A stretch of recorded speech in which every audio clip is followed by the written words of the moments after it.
উত্তাল সংসদ, আজও কিন্তু সংসদের মকর দ্বারে বিক্ষোভ বিরোধীদের। সেই বিক্ষোভে যোগ দেন প্রিয়াঙ্কা গান্ধী।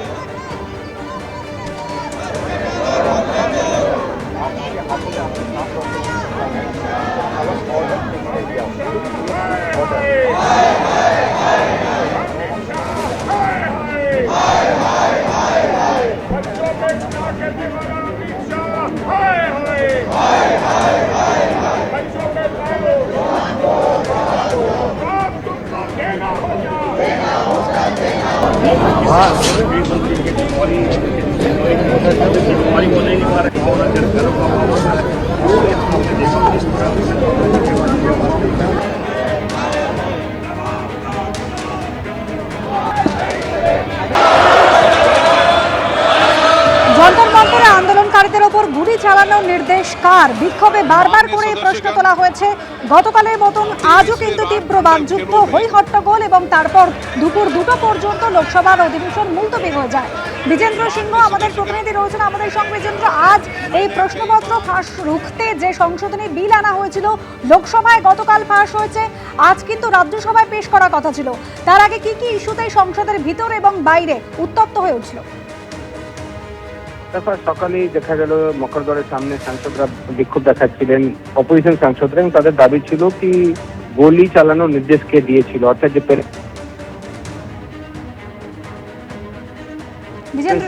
তাকে ক্ষমা চাইতে হবে। হ্যাঁ বিজেন্দ্র, শোনা যাচ্ছে।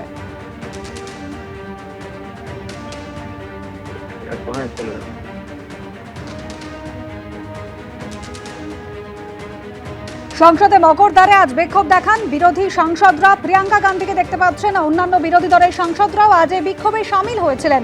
বিজেন্দ্র সিংহ আমাদের প্রতিনিধি রয়েছেন আমাদের সঙ্গে। বিজেন্দ্র, দেখো, সেই ধর্নাটা আজকে যখন মকরদলে চলছিল সেখানে তারা স্বরাষ্ট্রমন্ত্রীকে ক্ষমা চাইতে হবে, প্যারেড গান চালানোর জন্য তারা দায়ী করছিলেন স্বরাষ্ট্রমন্ত্রীকে, এবং সেটার জন্য স্বরাষ্ট্রমন্ত্রী ক্ষমা না চাইলে তারা লোকসভা চলতে দেবেন না, এরকম স্লোগানগুলো ছিল।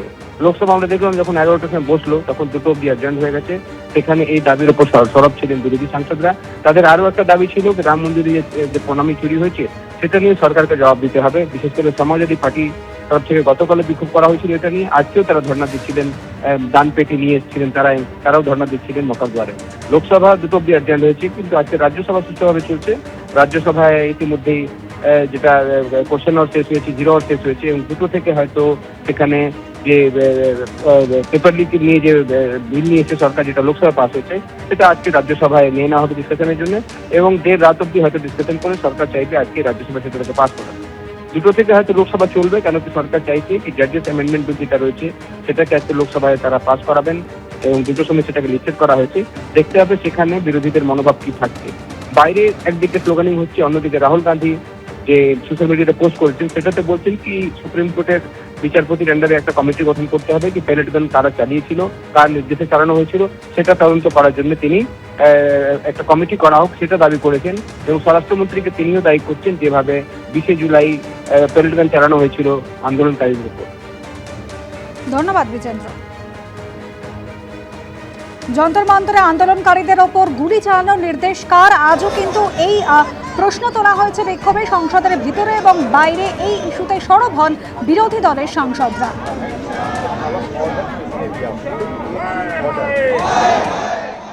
আজকে অমিত শাহ তো কায়ের, তার কারণ ওই অর্ডার দিয়েছিল ছাত্রদের উপর গুলি এবং লাঠি চার্জের।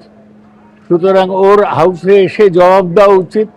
আমরা বলছি অমিত শাহ সদনে এসো এবং তুমি ক্ষমা চাও, এই দাবিতেই আমরা লড়াই করছি।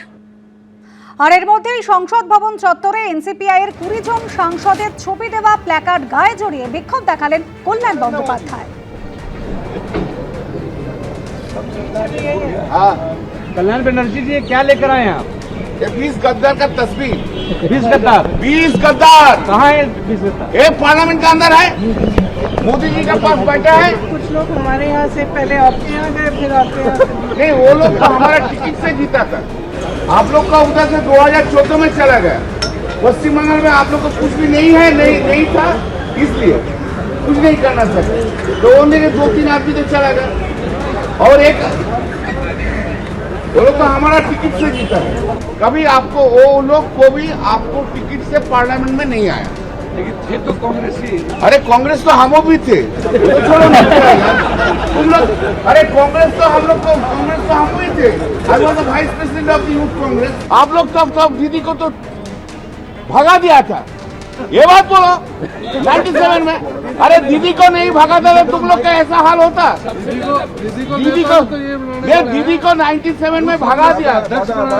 नहीं, दीदी को सुनो, दीदी को राजीव जी बहुत I know that's the reason.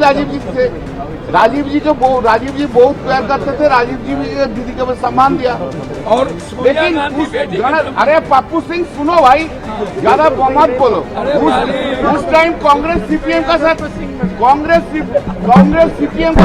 एक हो गया। सीपीएम के बारे में जब हम लोग बोलते थे, दीदी जब बोलते थे, उस टाइम दीदी को निकाल दिया था। कांग्रेस साथ है ना। हाँ है, हम भी थे। गद्दार लेके बैठा है नरेंद्र मोदी। আর এবার কি কালীঘাট তৃণমূল বিজেপির কাছাকাছি? কালীঘাট তৃণমূলের দুজন সাংসদের ছবি ঘিরে এমনই জল্পনা কিন্তু প্রবল হয়েছে। সংসদ ভবনের ক্যান্টিনের ছবি দেখতে পাচ্ছেন, সোশ্যাল মিডিয়ায় ভাইরাল হয়েছে, যেখানে দেখা যাচ্ছে জেপি নাড্ডার সঙ্গে একই টেবিলে বসে রয়েছেন সৌগত রায় এবং শত্রুঘ্ন সিনহা।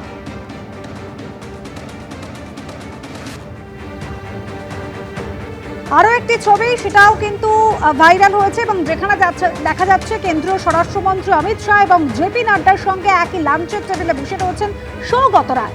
পরপর দুদিন কালীঘাট তৃণমূলের সাংসদদের এমন ছবি ঘিরে কিন্তু জল্পনা বাড়ছে।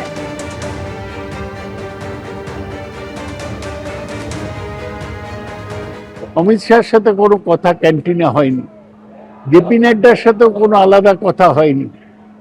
জেপি নাড্ডা ওই একই টেবিলে ছিল যে টেবিলে অমিত শাহ বিজেপির এমপি ছিল।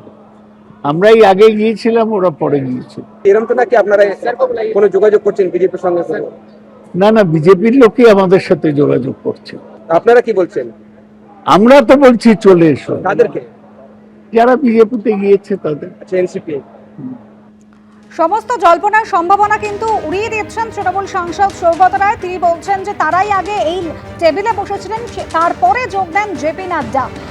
যে ছবি পরপর দুদিন দেখা যাচ্ছে, যে সংসদ ভবনের ক্যান্টিন, সেখানে বসে রয়েছেন সৌগত রায়, শত্রুঘ্ন সিনহা, একই সঙ্গে বসে রয়েছেন জেপি নাড্ডা। আরেকটি ছবি, সেখানে কেন্দ্রীয় স্বরাষ্ট্রমন্ত্রী অমিত শাহ, জেপি নাড্ডার সঙ্গে টেবিলে রয়েছেন সৌগত রায়।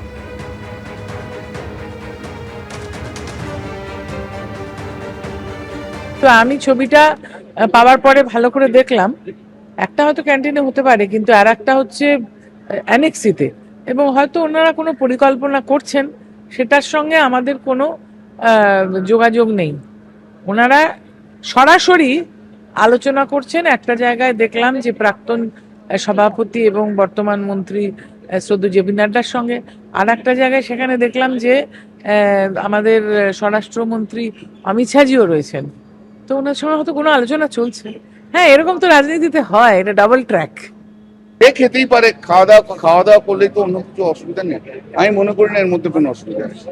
আর অমিত শাহর পাশে দেখা যাচ্ছে সৌগত রায়কে। সেটা হতেই পারে, একটা পার্লামেন্টের মধ্যে রয়েছে, সবসময় লাঞ্চ করছে, এই করছে, সবসময় দেখাই হতে পারে। তার জন্য অত ওরকম ভাবে নেওয়ার কিছু নেই। এনসিপি এই বলছে কি আমাদেরকে গদ্দার করছে, কোনো রাস্তা একটা খুলে রাখছে। কোনো রাস্তা খোলাখুলি নেই, একটাই রাস্তা।